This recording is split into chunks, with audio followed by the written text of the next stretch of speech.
পয়সা বলতেছে না, এখানে আপনি গাড়ি ফিরে চলে যান, ভাড়ার টাকা না আমার টাকা।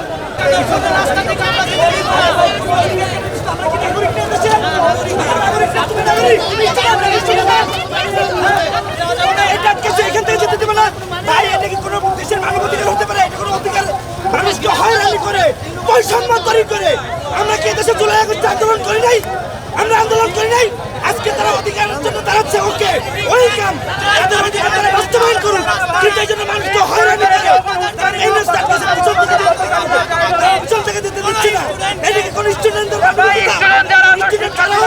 তাদের মানবিকতা থাকবে, যারা মানুষের অধিকার নিয়ে কাজ করবে, ওদের অধিকার বাস্তবায়ন হোক। আমরাও চাই আমাদের ভাই, আমাদের বোন, আমাদের সবাই আত্মীয়-স্বজন নাকি। যদি ছাত্র আন্দোলনের মাধ্যমে যদি এই বৈষম্য দূর হয়, তাহলে আগে ছাত্রদের পরিবর্তন করতে হবে, তাদের মন পরিবর্তন করতে হবে, তাদের নৈতিকতা থাকতে হবে, বিবেক থাকতে হবে। কিন্তু এখানে একটা ছাত্র মনে করি বিবেক দিয়ে কাজ করে না ভাই। যদি বিবেক দিয়ে কাজ করতো তাহলে তারা আগে 24 ঘন্টা আগে 12 ঘন্টা আগে আলটিমেটাম দিত যে আমরা এখানে অবস্থান করবো। যদি অবস্থান করতো আজকে এই অফিসের মানুষগুলো এখানে হসপিটাল ভাই, এখানে হসপিটাল। ওইখানে একটি গর্ভবতী মহিলা আমি দেখে আসছি, সেই রিস্কায় বসে আছে ভাই। তাহলে এই মহিলা কীভাবে যাবে বলেন? এটা কি মানবিকতা? এটা কি স্টুডেন্টের শিক্ষা ভাই? তোমার অধিকার তুমি নাও ভাই, কোনো সমস্যা নেই, কিন্তু এইভাবে নিতে পারো না।